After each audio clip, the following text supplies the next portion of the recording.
రాజ్ తరుణ్ లావణ్య కేసులో ట్విస్ట్ల మీద ట్విస్ట్ వెలుగు చూస్తున్నాయి. నార్సింగి పిఎస్లో లావణ్యపై రాజ్ తరుణ్ ఫిర్యాదు చేశాడు. లావణ్యపై రాజ్ తరపున లాయర్ సంచలన ఆరోపణలు చేశారు. రాజ్ తరుణ్కు లావణ్య నుంచి ప్రాణహాని ఉంది, డ్రగ్స్ ఎంకరేజ్ చేయకపోవడం వల్లే రాజ్ తరుణ్పై లావణ్య కక్ష పెంచుకుంది అంటూ రాజ్ తరుణ్ తరపున లాయర్ మధు శర్మ ఆయన చెప్పుకోవడం జరిగింది. ఇక ఆడపిల్లలకి లావణ్య డ్రగ్స్ అలవాటు చేస్తోంది, డ్రగ్స్ అలవాటు చేసి డబ్బులు లాగుతోంది. లావణ్య డిమాండ్లకు ఒప్పుకోకపోతే న్యూడ్ వీడియోలు పెట్టి టార్చర్ చేస్తుందంటూ మధు శర్మ ఆరోపించారు. ఇక ప్రీతి అనే అమ్మాయి వీడియోలు లావణ్య బయట పెట్టింది. లావణ్య బాధితులు ప్రీతి, ఉదయ్ కూడా కేసు పెట్టారంటూ మధు శర్మ చెప్తున్నారు. ఇక వినీత్ రెడ్డి అలియాస్ చింటూతో లావణ్యకు సంబంధాలున్నాయంటూ కూడా మధు శర్మ చెప్పుకొచ్చారు. ఇక లావణ్యకు సంబంధించినటువంటి అనేక విషయాల్లో కూడా ఆరోపిస్తూ నిన్న నార్సింగి పిఎస్లో కూడా రాజ్ తరపున లావణ్యపై ఫిర్యాదు చేశారు. ఆయన తరపున లాయర్ మధు శర్మ. సో లావణ్య చాలా మందికి డ్రగ్స్ అలవాటు చేయించింది, చాలా మంది దగ్గర డ్రగ్స్ అలవాటు చేయించి వారి దగ్గర నుంచి ఒక న్యూడ్ ఫోటోలు, న్యూడ్ వీడియోలు కూడా తీయించి వారిని బ్లాక్మెయిల్ చేస్తూ డబ్బులు కూడా సొత్తు చేసుకుంది. తనకి చాలా మందితో అఫైర్ ఉందంటూ కూడా రాజ్ తరుణ్ తరపు న్యాయవాది మధు శర్మ చెప్పుకొచ్చారు. సో నేను నార్సింగి పిఎస్లో రాజ్ తరుణ్ తరపున ఆయన లావణ్యపై ఫిర్యాదు చేశారు. ఒకసారి ఆ ఫిర్యాదు తర్వాత ఆర్టీవీతో మాట్లాడారు. ఏం మాట్లాడారో చూద్దాం.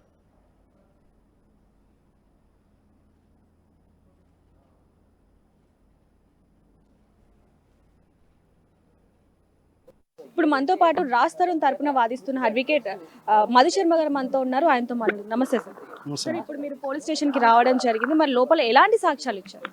అదే ఈ అమ్మాయి వల్ల బాధపడ్డటువంటి లావణ్య అనే అమ్మాయి వల్ల బాధపడ్డటువంటి అమ్మాయిలు ఎవరైతే ఉన్నారో వాళ్ళందరికీ ఎలాంటి బెదిరింపు కాల్స్ వస్తున్నాయి, వాళ్ళని ఎంత ఇబ్బందికి గురి చేస్తున్నారు, వాళ్ళని ఏ రకంగా హింసిస్తున్నారు అనేది పూర్తి స్థాయిగా ఆధారాలతో సహా చూపించడం జరిగింది.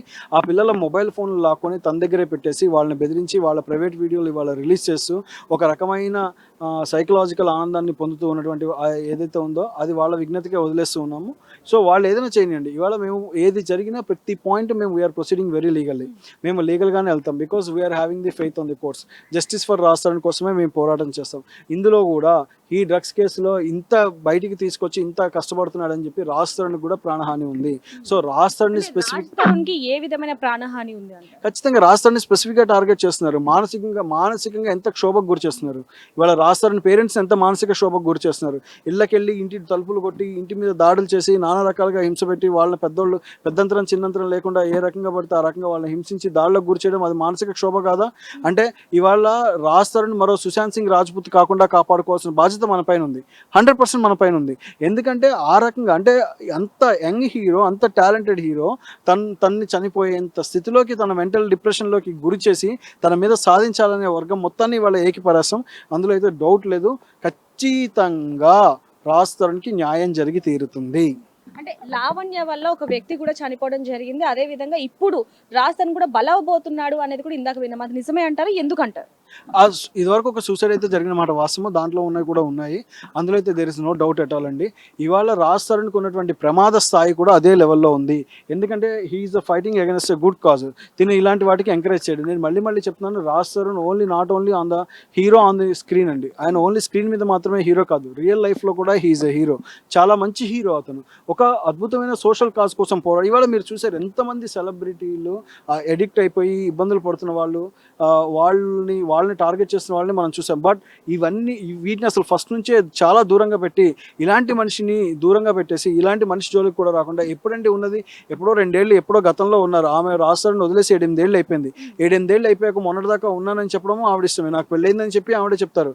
మళ్ళీ నన్ను పెళ్లి చేసుకుంటాను మోసం చేశాడని చెప్పి ఆవిడే చెప్తారు. అంటే కాంట్రడిక్టరీ స్టేట్మెంట్, మీ ఇష్టానుసారం మీకు నోటికి ఏదొస్తే చెప్పేసి మీరు మాట్లాడుతూనే ఉన్నారు. ఈ రకమైన థ్రెటనింగ్ ఉంటే కనుక సో రాజ్ తరుణ్ కూడా we will take the protection అండి. అందులో there is no doubt at all. ఖచ్చితంగా రాజ్ తరుణ్కి లైఫ్ థ్రెట్ ఉంది. Because Raj Tarun is fighting against the drugs mafia in both Telugu states. 2 రాష్ట్రాల్లో ఉన్న డ్రగ్స్ మాఫియాకి అగైన్స్ట్ గా రాజ్ తరుణ్ పోరాటం సాగుతుంది. ఇప్పుడు మీరు ఏదైతే సాక్ష్యంగా తీసుకొచ్చారో అమ్మాయి ప్రీతి, ఆ అమ్మాయిని కూడా డ్రగ్స్ ఎడిక్ట్ చేసేసిందని చెప్పి ఇందాక మీరు చెప్పడం జరుగుతుంది. అంటే ప్రీతి ఏం చిన్నపిల్ల కాదు, అంటే ఇవి డ్రగ్స్ కాదు, ఇవి డ్రగ్స్ అని తెలియకుండా ఉండడానికి. మరి అప్పుడు తను ఏ విధంగా తీసుకుంది? 100% చిన్నపిల్ల కాదు అన్నమాట. ఏంటి అంటే ప్రీతికి ఫాదర్ లేరండి. సో అలాంటి తరుణంలో ఈ అమ్మాయి పరిచయం అయినప్పుడు సొంత అక్కలాగా చేసుకొని నేనున్నాను రా అదిరా ఇదిరా అని చెప్పేసి పరిచయం చేసుకుని ఆ అమ్మాయిని పెట్టి ఫోర్స్ఫుల్ కన్జంప్షన్ చేయించింది.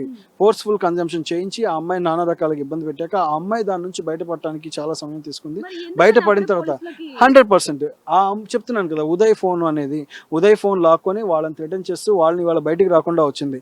ఇవాళ ఏదైతే గుడ్ కాజ్ కోసం మేమంతా పోరాడతామో మా వల్ల తను బయటికి వచ్చి ఇవాళ అది చూపించడం జరుగుతుంది. So what's the wrong in it అండి?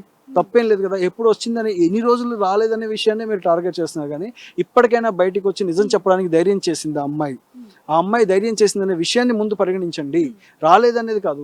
Not to be negative in news అంటే అండి. అప్పుడే వచ్చి ఉంటే కనుక చాలా మందిని కూడా కాపాడేవాళ్ళు. అంటే కాపాడేవాళ్ళు. కానీ ఇంకొంచెం ఇప్పుడు late థింగ్ ఏంటంటే అప్పటికే వాళ్ళు డిప్రెషన్ లెవెల్స్ పెంచేసింది అమ్మాయి. చాలా సైకలాజికల్ గా డ్యామేజ్ చేశారు వాళ్ళు కోలుకొని బయటికి రావడానికి టైం పట్టింది. పైపెచ్చి వాళ్ళకి అండగా నిలబడే వాళ్ళు ఎవరో వాళ్ళకి దొరకల. ఇవాళ అండగా నిలబడుతున్నాం, ఇవాళ వాళ్ళకి ఉన్నామని భరోసా కలిగిస్తున్నాం. మాతో పాటు మీడియా కూడా వాళ్ళకి భద్రత కల్పిస్తుంది. అంటే మీడియా కూడా రెస్పాన్సిబిలిటీ తీసుకుంటుంది. అంటే media is also against the drugs కదా. రెండు రాష్ట్రాల్లో డ్రగ్స్ కి అగెన్స్ట్ గానే మీడియా ఉంది కదా. సో ఖచ్చితంగా ఇవాళ ఆ డ్రగ్స్ కి అగెన్స్ట్ గా ఫైట్ జరిగే ఈ ఫైట్ కి మాత్రమే మేము ముందంజలో ఉంటాం. వాళ్ళ పిల్లలు ఇద్దరిని కాపాడి తీరుతాము. అందులో అయితే మాత్రం there is no doubt at all. ఇంకా ఎలాంటి సాక్ష్యాన్ని ఇప్పుడు మీరు చూపించబోతున్నారు? వస్తాయండి. కొన్ని అమ్మాయి చేసిన షార్ట్స్, అమ్మాయి ఎలా ఉన్నాయి, మిగిలినవన్నీ రాబోతున్నాయి. ఇంకొన్ని కూడా తొందరలో డిస్క్లోజ్ చేస్తాం. ఎందుకంటే కొన్ని సెన్సిటివ్ కేసెస్లో ప్రతిదీ మీడియాకి చెప్పాల్సిన అవసరం లేదు. ఈ ఒక్క మాట మాత్రం చాలా గుర్తుపెట్టుకోండి. చాలా మంది ఇందాక కూడా నన్ను అడిగారు, ఒక టార్గెటెడ్గా కూడా అడిగారు, ఎందుకు మీరు అంత ఇన్ఫర్మేషన్ చెప్పరు అంటే, ఇది ఒక లీగల్ కేసు అండి, ఒక యుద్ధం చేస్తున్నాం. నిజంగా చెప్పాలంటే ఇవాళ రెండు రాష్ట్రాలకు పట్టిన సామాజిక భూతం మీద జరిగేటువంటి యుద్ధంలో ప్రతి విషయాన్ని డిస్క్లోజ్ చేయాల్సిన అవసరం లేదు. కేసు అంటే కేసులానే ఉంటుంది. ఏది చెప్పాలో ఏది చెప్పకూడదు అది మా విఘ్నత మాకుంది. సో చెప్పాల్సిన విషయాన్ని ఖచ్చితంగా చెప్తాం. చెప్పకూడని విషయాల్ని దాచిపెట్టి కోర్టులోను పోలీస్ స్టేషన్స్లో పోలీస్ వారికి మాత్రమే చెప్తాం, ఎవిడెన్సెస్ గ్యాదర్ చేయండి. దానివల్ల ఏంటంటే దొంగలు జాగ్రత్త పడేటువంటి అవకాశం కూడా ఉంటుంది. సో కాబట్టి ఏది చెప్పాలో అది మాత్రమే చెప్తాం. రాజ్ తరుణ్ కేసు ఎప్పుడైతే మీరు టేకప్ చేశారో అప్పటి నుంచి కూడా మీకు కొన్ని బెదిరింపు కాల్స్ వస్తున్నాయి, మెసేజ్ వస్తున్నాయని విన్నాం, నిజమేనా? అవన్నీ సెకండరీ అండి, రానివ్వండి. ఎన్ని బెదిరింపు కాల్స్ వచ్చినా, ఎన్ని మెసేజ్ వచ్చినా, డ్రగ్ మాఫియాకి వచ్చినా అవన్నీ సెకండరీ అండి. ఇవాళ వచ్చే మెసేజెస్ కూడా చాలా ఉన్నాయి. సేవ్ రాస్తారని, జస్టిస్ ఫర్ రాస్తారని మీరు చేయండి, రాస్తారని కాపాడండి. ఇవాళ ఇన్వాల్వ్ చేశారు రాస్తారని నానా బాధలకు గురి చేస్తున్నారు. సో కాబట్టి ఇలాంటి మంచి హీరోని కాపాడాలి, ఇండస్ట్రీ కోల్పోకూడదు అని చెప్పేసి ఇవాళ అడిగేవాళ్ళు, ఆ మెసేజ్లు చేసేవాళ్ళు కూడా చాలా ఎక్కువ ఉన్నారు. There is no doubt at all. Raj తరుణ్ని కాపాడి తీరుతాము. మొన్నటి వరకు కూడా రాజ్ తరుణ్ నాకు కావాలి, నాకు తనే కావాలి, ఆస్తి వద్దు, ఏమి వద్దు అన్న లావణ్య ఇప్పుడు నాకు రాజ్ తరుణ్ వద్దు, తనకి శిక్ష పడాలి అని చెప్పి గట్టిగా అంటుంది. దానికి గల కారణం ఏంటంటే, శిక్షలు పడతాయండి. ఆ ఎఫ్ఐఆర్ ఎవరికి పడతాయో చూద్దరు మీరు. శిక్షలు ఎవరికి పడతారో యూ వెయిట్ అండ్ సీ. అసలు there is no valid grounds on that FIR అండి. ఏముందని, మీరు ఇచ్చిన కంప్లైంట్లోనే వ్యాలిడ్ గ్రౌండ్స్ లేరు, ఇష్టానుసారం మాట్లాడతారు. మీరు ఎప్పుడో వెళ్ళిపోయి తర్వాత మళ్ళీ కొన్ని రోజులకి వచ్చి మధ్యలో ఇంకో అబ్బాయిని ప్రేమించి అతను లవ్ని యాక్సెప్ట్ చేసి అతని మీద మీరు ఇష్టం వచ్చినటువంటి రేప్ కేసులు పెట్టి నానా యాగీచ చేసి మళ్ళీ ఎన్నో కొన్ని రోజుల తర్వాత వచ్చేసి మీరు ఇస్తానంటే, అసలు ఎన్ని రోజులు రాస్తారని భయపెట్టింది, ఎన్ని రోజులు రాస్తారని డిప్రెషన్లో గురి చేసింది తెలుసా? ఆ పిల్లాడు ఇవాళ రాస్తారని అనే పిల్లాడు అమాయకుడు కాబట్టి, ఇన్నోసెంట్ కాబట్టి, కొంచెం ఇంట్రావర్ట్ కాబట్టి, తను పూర్తి స్థాయిలో మాట్లాడి మెతక స్వభావం ఉన్న హీరో కాబట్టి బెదిరిస్తే వంగుతాడు. అంటే నువ్వు పెడ్లర్స్ని, గూండాలని, డాన్లని నీ చేతిలో పెట్టుకొని నువ్వు బెదిరిస్తే రాస్తాడు వంగుతాడా? ఇవాళ వంగడు, అవసరమే లేదు. ఇవాళ మాట్లాడతాం. ఇవాళ చాలా మంది ఒక టార్గెట్ చేస్తున్నారు. నన్నైతే శేఖర్ భాష అయితేనే ఒక రకమైన టార్గెట్ అయింది, రాస్తానికి ఫర్గా మాట్లాడుతున్నారని. ఫర్ ఏముందండి, ఉన్న వాస్తవాన్ని మాట్లాడతాం. వాస్తవాలు మాట్లాడడమే ఒక వ్యక్తిని సపోర్ట్ చేస్తామంటే డెఫినెట్లీ మేము సపోర్ట్ చేస్తాం, వాస్తవాలే మాట్లాడతాం. ఇంకొక మాట ఏంటంటే, రాస్తారని ఈజ్ మై క్లయింట్, నేను మా క్లయింట్ని కాపాడుకుంటాను, మా క్లయింట్ని సపోర్ట్ చేస్తాను. దాంట్లో ఎవరికైనా నొప్పి ఉంది, అది నా రైట్. నా క్లయింట్ నేను కాపాడుకోవడం నా బాధ్యత, నా డ్యూటీ. అది ఎవరికి నొప్పి ఉంటే వాళ్ళు బాధపడండి, మాకేం అవసరం లేదు. అది లావణ్య వల్ల బాధపడిన వాళ్ళు చాలా మంది ఉన్నారు, కానీ ఇప్పుడు బయటికి రావడానికి ఆలోచిస్తున్నారు. మళ్ళీ లావణ్య ఎలాంటి వీడియోలు పెట్టి తనను కూడా బ్లాక్మెయిల్ చేస్తారేమో అని చెప్పి చాలా మంది అంటున్నారు అనేది. అసలు ఆ రోజులు పోయినాయండి, ఆ రోజులు పోయినాయి. భయపడే వాళ్ళు ఎవరు లేరు. అతి త్వరలో ఇంకొంతమంది ముందుకు వస్తారు. ఇంకా చాలా ఆధారాలతో ప్రొడ్యూస్ చేస్తాము. ఈ డ్రగ్ మాఫియా కూడా మేము ఒక ఎండ్ కార్డ్ వేయాలని ప్రయత్నిస్తున్నాము. ఈ దెబ్బతో ఉన్నటువంటి పెద్ద పెద్ద డ్రగ్ పెడ్లర్లు కూడా కదిలి రావాలి. దీన్ని మేము ఇంకా పై లెవెల్కి తీసుకెళ్తాం. అందరూ కూడా లావణ్య వెనకాల ఉన్నారు అనొచ్చు. ఎవరు డ్రగ్ పెడ్లర్స్ అందరూ ఉన్నారండి. ఆమెతో సంబంధాలు ఉన్న, ఇవాళ మీరు హైదరాబాద్లో పేరు మోసిన టిఫిన్ సెంటర్తో ఈమెకి డ్రగ్స్కి ఏం లింకులు ఉన్నాయో కూడా అవి కూడా బయటకు వస్తాయి. There is no doubt at all. అసలు అనవసరంగా కదుపుకున్నారు, తేనె తుట్టిని అనవసరంగా కదుపుకున్నారు. ఇవాళ మీరు అనవసరంగా చాలా చికాకు చేసుకున్నారు. ఇవాళ నా క్లయింట్ అయిన శేఖర్ భాష మీద చెప్పిస్తారా, ఆయన మీద బూతుల పదజాలం వాడతారా, నా క్లయింట్ అయిన రాస్తారని నడి రోడ్డుకి ఈరుస్తారా? అసలు ఎట్టి పరిస్థితుల్లో ఇవాళ వాళ్ళిద్దరిని ఏదైనా సహించేది లేదు. మీరు కదుపుకున్న తేనె తుట్టి మళ్ళీ మీ పైకి వస్తుంది. ఇవాళ చూద్దరు. ఏం జరుగుతుందో చూడండి. ఒకటే చెప్తున్నాను, మా యుద్ధం మొత్తం లీగల్గానే జరుగుతుంది. ఏది ఎవిడెన్స్ ఉంటుంది మీ అందరికీ తెలిసిన విషయం, నేను ఎవిడెన్స్ ఉంటేనే మాట్లాడతానండి.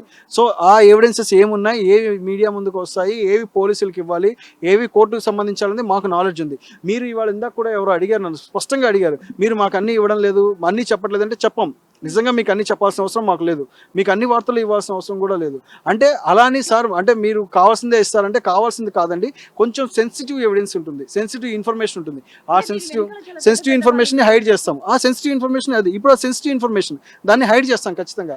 అది ఎక్కడెక్కడ మాట్లాడాలి, అది మేము కోర్టులో మాట్లాడాలి, పోలీసుల దగ్గర మాట్లాడతాం, వాళ్ళు యాక్షన్ తీసుకుంటారు. సో సెన్సిటివ్ విషయాన్ని మాత్రం మేము క్లోజ్ చేసేస్తాం. సో సెన్సిటివ్ ఉన్న విషయాలు మాత్రం దాచిపెట్టడంలో మాత్రం అదేం తప్పు కాదండి. ఓకేనా?